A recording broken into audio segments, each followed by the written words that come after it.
एक राजा था और उसने एक बहुत सुंदर सा बगीचा बनवाया और उसकी देखरेख के लिए 2 व्यक्ति नौकरी पर रखे।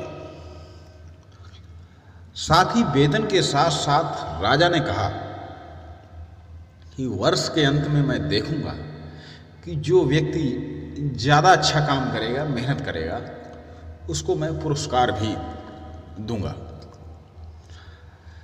दोनों व्यक्ति नौकरी पर रख लिए गए।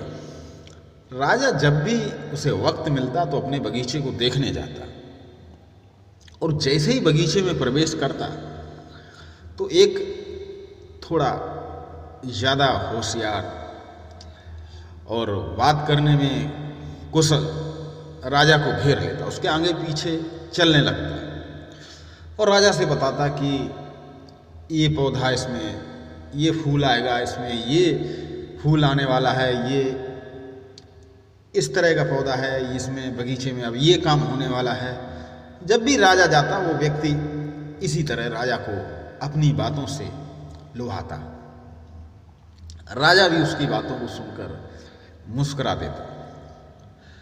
वहीं एक दूसरा व्यक्ति जो शायद कुशल ना हो इस व्यक्ति की तरह, जो राजा के समक्ष अपनी बात को रख सके, राजा को बता सके, वो बेचारा अपना खुरपी लिए कभी निराई करते हुए, कभी खुदाई करते हुए राजा को मिलता।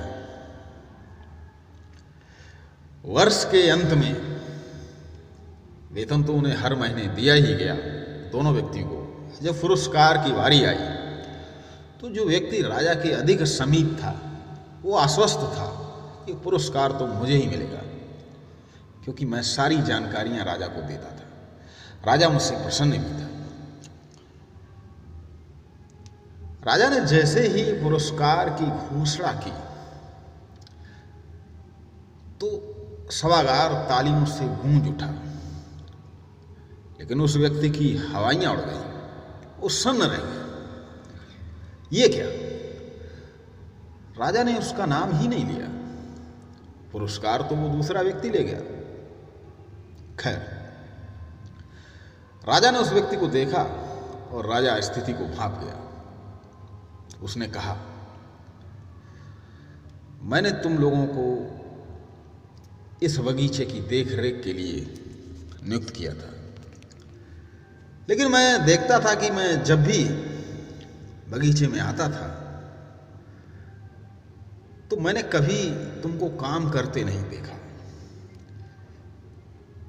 लेकिन मैं जब भी आया इस व्यक्ति को हमेशा काम करते ही देखा।